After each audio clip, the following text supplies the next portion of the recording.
entrepreneurs qui sont actifs dans des activités durables et radicalement durables, qui ont vraiment mis dans l'ADN de leur entreprise la volonté de créer des activités qui sont vertueuses pour l'environnement et pour l'humain. Ce mouvement, il est né d'abord de quelques personnes, dont il y en a une à ma gauche, Fred, Marc aussi, qui est le fondateur de Groupe One, Roland Moreau, qui se sont rencontrés, mis autour de la table, énergisés par toute la mouvance qui est venue après les étés super chauds 2018, les marches dans la rue,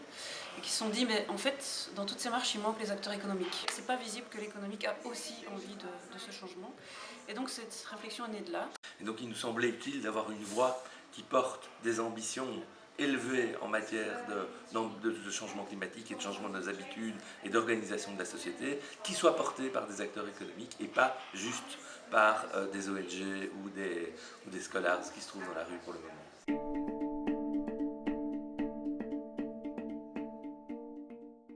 L'idée, c'est de se dire qu'à partir du moment où on est des entreprises qui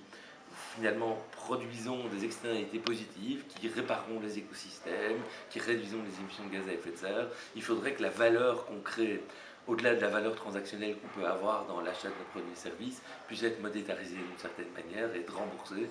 par exemple par les pouvoirs publics, puisqu'aujourd'hui c'est les pouvoirs publics qui payent la facture de toutes les entreprises moches qui continuent d'exister et de produire. Et puisqu'elles ont le droit de faire ça gratuitement et que nous on le fait en ne recevant rien, on est doublement pénalisé en fait. On est pénalisé parce qu'eux ne payent pas pour les externalités négatives qu'ils produisent, et nous parce qu'on crée des externalités positives sur lesquelles on n'est pas rémunéré. Et donc l'idée c'est de pouvoir réduire le gap qu'il y a entre ces deux positions, soit en mettant en place un système qui permet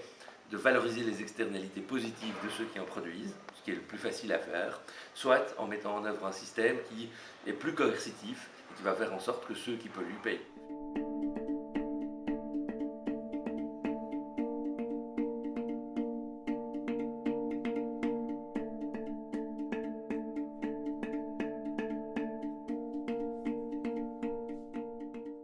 On a réussi à fédérer une sorte de mouvement où il y a à peu près 170 membres aujourd'hui. Donc des membres, ce sont des entreprises qui ont signé par leur représentant légal et qui s'engagent en fait à respecter le manifeste qu'on a écrit, puisqu'on s'est amusé à écrire un manifeste qui reprend en fait l'ensemble des points qu'on souhaite voir changer, qui est téléchargeable sur Internet. Donc il y a l'adhésion au manifeste par 170 entreprises. Il y a eu plusieurs événements qui ont été organisés où on s'est retrouvés en tant que coalition Kaya. Et on est de plus en plus appelé pour pouvoir justement donner un avis dans différentes instances de consultation, Conseil fédéral du développement durable,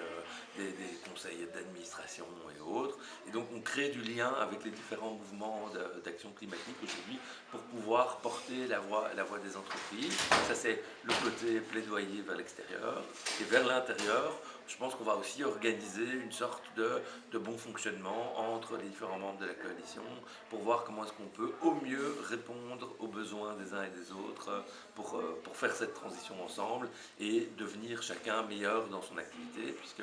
certes ils ont signé, mais tout le monde n'est pas parfait et donc il y a encore un peu de travail.